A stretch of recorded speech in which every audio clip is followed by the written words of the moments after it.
د لیوال ملي پوهې پروګرام. وسایل نه همت اړین دی. د ټکنالوژۍ په مرسته زده کړه په هر کور، هر ځای، هر وخت او هر عمر کې پرته له ښوونکي او ښوونځي. ګرانو ستړي مه شئ، کتاب مو راواخلئ. دا د کتاب مخ دی. دا شنه ونه ګورئ، د کتاب شاته ګورئ. یو په منځ نیم شوی سوره نر هم ورباندې شته. شاباس، اوس نو کتاب پرانیزئ. یی او څپلۍ رنګول د نن سبق یا لوست دی. له ښوونکي شادګل سره څپلۍ رنګول زده کوو.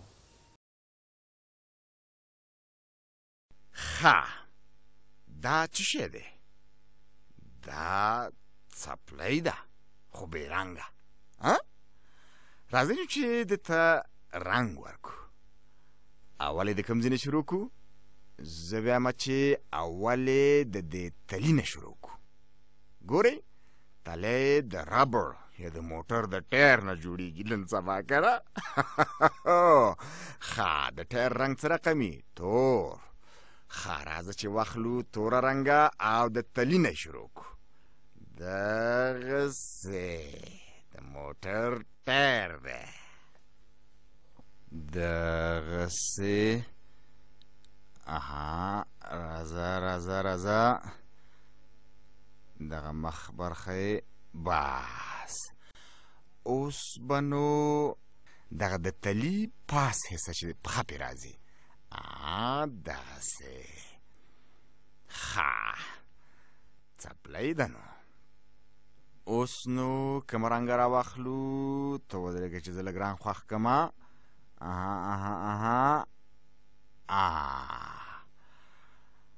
د بند هغه غاړه ګورې چې دننه راځي؟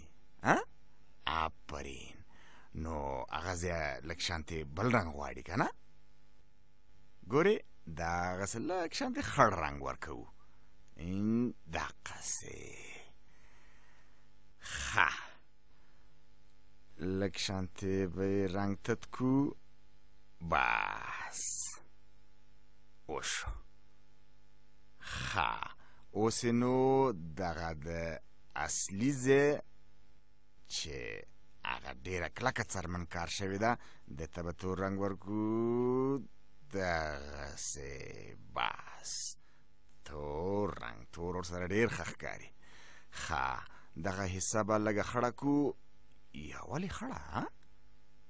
زه یم چې توره رنګه به راواخلو، دغسې توره رنګه.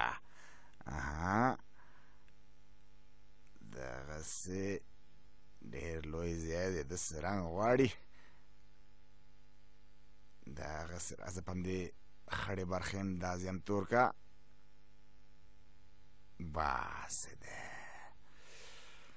ښه، دا لاندې برخه سپینه ښکاري، که نه؟ دې ته به هم نو تور رنګ ورکوو، که نه؟ دغسې ډاډه راځه. بس، بس دی نو. ښه، پاتې شو هغه د بند هغه اوسپنیز ځای، که نه؟ کلوپ. دې ته به لږ شانتې زیړ یا نارنجي رنګ ورکړو، بس. تاسو وګورئ، ګورئ، توره څپلۍ وملیده. ډېر ښه، واخله نو. څپلۍ رنګول دې زده کړل، اوس د یی تورې رنګو. دا ټکي ټکي یی تورې لیکل شوی چې په سر کې یې د سره رنګ ټکی ایښودل شوی. دا د دې لپاره چې د یی توري لیکل له دغه ځای څخه پیل یا شروع کیږي. د یی توري پیل له همدغه ځای څخه کیږي. یی توري ته یا ښځینه هم وایي.